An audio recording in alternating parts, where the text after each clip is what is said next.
Okay. About 6 months ago, I got an email from somebody who's probably in this audience. I don't know who it was. But she asked me to please review the Ontario sex ed curriculum and to write something up about it.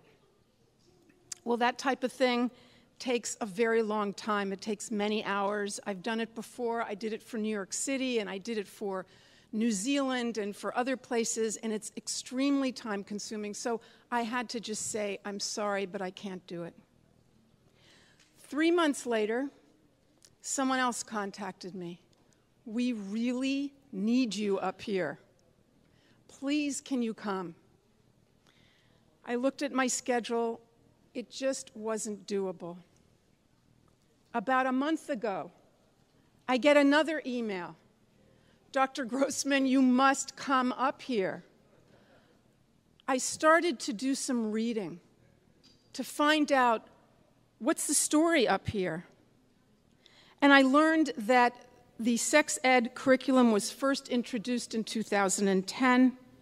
It was canceled after parents protested. There was a promise to rethink and talk with parents, but apparently that was not done in any genuine manner. And now, the curriculum, here it is right here, is back, and it will be in place, I understand, next month. I read about the huge rallies that you had with thousands of people. You have a website, a Facebook site, protesting this curriculum with 14,000 likes on it. You have a petition with 18,000 signatures, and in May you did that school boycott and kept kids home, 20,000 students home in protest. That is amazing.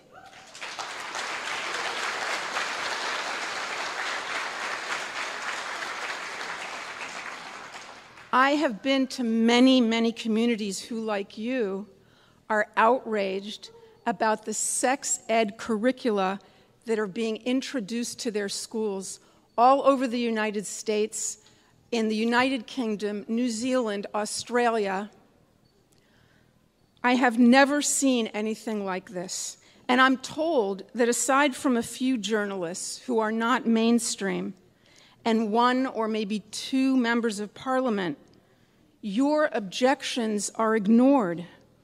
And the underlying message is that anyone who disagrees with this curriculum must be uneducated or a bigot.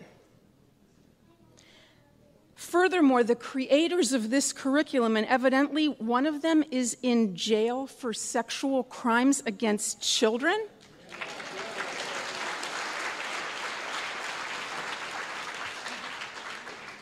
The creators and supporters of this curriculum see themselves as noble and compassionate. They care about your children, and you parents who are fighting this, you're the problem. So I absorbed all of this information for about 24 hours, especially the phenomenal grassroots campaign. And I decided I'm going to Toronto.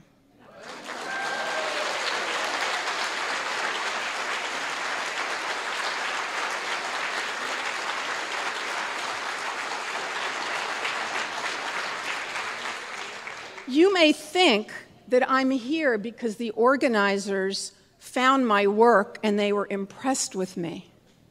I'm here because I discovered your work and I'm impressed with you.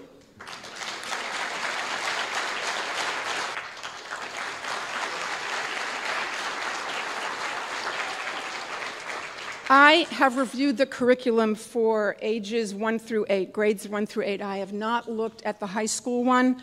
If I did, I'm sure I'd have another few hours to talk.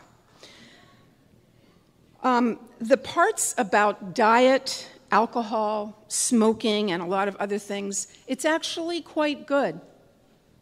The priority when they talk about those things is health. For students to stay free of disease and distress. The language is straightforward. There's no nonsense. There's lots of facts, even if those facts are hard to hear. The tone is firm and authoritative. We adults know more than you, and we are warning you about the consequences of unhealthy choices. Don't smoke, don't drink, avoid junky food and sodas, be smart, control your appetite. You can do it. And if you don't, well, there may be a price to pay. Then you move on to the area called human development and sexual health. The approach here is altogether different. The priority is not your child's health. The priority is to mold your child's thinking and attitudes so that they respect and affirm and are comfortable with all sexual choices and lifestyles. This curriculum, like so many produced by the sex ed industry, is based on a specific view of the world. Not the world as it is, mind you, but the world as it should be. The world should be fair. When it comes to sexually transmitted infections, for example, no one group should suffer more than another as a result of their choices. Chlamydia, gonorrhea, and other infections, they should infect people in a random manner, unassociated with behavior. Male and female in this ideal vision of the world should be the same. Mothers and fathers should be the same. It's not fair otherwise. And no one family structure should be better for children either. 2 mothers, 2 fathers, a father and a mother, a donated egg, donated sperm, surrogacy, it shouldn't matter. I call this the Marxist approach to human development.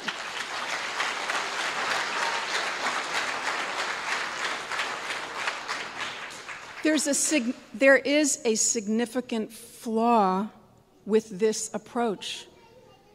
It's not based in reality. It's a dream.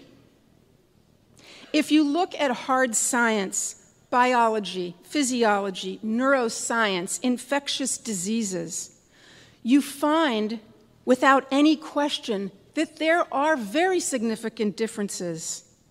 Girls and men who have sex with other men have much higher rates of infections. Anal intercourse is much more risky than vaginal intercourse. I'll explain all that in a moment. Children raised without a mother or a father, or who were created with donated eggs or sperm, many of them have emotional issues to deal with. That's reality. Reality is not fair.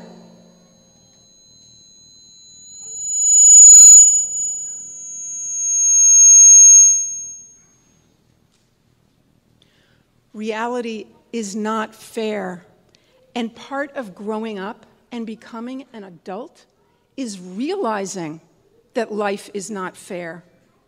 We, as responsible adults, have to deal with real life and teach children biological truths that could save their lives. We can't, for the sake of an idealistic vision of how the world should be in someone's mind, sacrifice the health and, yes, sometimes the lives of young people. And I have to say that that is what's going on in this curriculum. So I'm here to provide you with ammunition in your battle. I can't address all the problems in this curriculum in terms of the sex education, but I'm going to try to address a lot of the major ones. First, I want to tell you just a little bit about me. I'm a child, adolescent, and adult psychiatrist, and I worked for many, many years, 12 years, on one of the largest campuses in the United States called UCLA. I saw thousands and thousands of students there. Many of them, especially the young women, were suffering due to the sexual choices that they had made. Their suffering was one 100% avoidable.